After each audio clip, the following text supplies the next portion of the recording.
পর্তুগালে আনুষ্ঠানিকভাবে শুরু হচ্ছে দেশটির 11তম প্রেসিডেন্ট নির্বাচনের ভোট গ্রহণ। এরই মধ্যে কনসুলেটগুলোতে ভোট দিয়েছেন প্রবাসীরা। ভোট গ্রহণের আগে আনুষ্ঠানিক প্রচারণা শেষ করেছে প্রার্থী ও রাজনৈতিক দলগুলো। তবে নির্বাচন ঘিরে নেই উৎসবের আমেজ।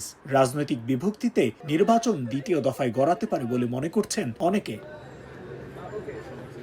11 প্রার্থীর মধ্য থেকে কেউ 50% বেশি ভোট না পেলে নির্বাচন গড়াবে দ্বিতীয় দফায়। এরপর শীর্ষে থাকা 2 প্রার্থীর মধ্য থেকে প্রেসিডেন্ট নির্বাচনের সুযোগ পাবেন পর্তুগিজরা। তবে হাড্ডাহাড্ডি লড়াইয়ের ইঙ্গিত পাওয়া গেছে সোশ্যালিস্ট পার্টি সমর্থিত প্রার্থী সেগুরো ও কট্টর ডানপন্থী দল সেগার প্রতিষ্ঠাতা ও বর্তমান সংসদের প্রধান বিরোধী দলীয় নেতা আন্দ্রে ভেন্তুরার মধ্যে। আমাদের বুঝতে হবে যে দ্বিতীয় রাউন্ডে নির্বাচন খুবই সীমিত হবে এবং এই সীমাবদ্ধতার ফলে ভোটাররা তাদের নিজেদের পছন্দের প্রার্থীকে ভোট দেওয়ার সুযোগ পাবেন না। তখন তাদের ভোট দিতে হবে একজন প্রার্থীকে বেছে নিতে আর আরেকজনকে বাদ দিতে, যা হয়তো অনেকের জন্য স্বস্তির হবে না। আপনাকেই বলছি, ইন্স্যুরেন্স করলে সিটিতে সুরক্ষা পাবেন নিশ্চিত। এবারের নির্বাচনে নিবন্ধিত ভোটার সংখ্যাও আগের সব রেকর্ড ভেঙে দিয়েছে।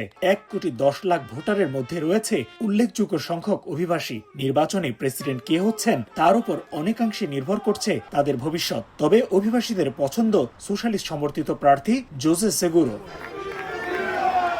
তারিকুল হাসান আশিক, সময় সংবাদ, লিসবন, পর্তুগাল।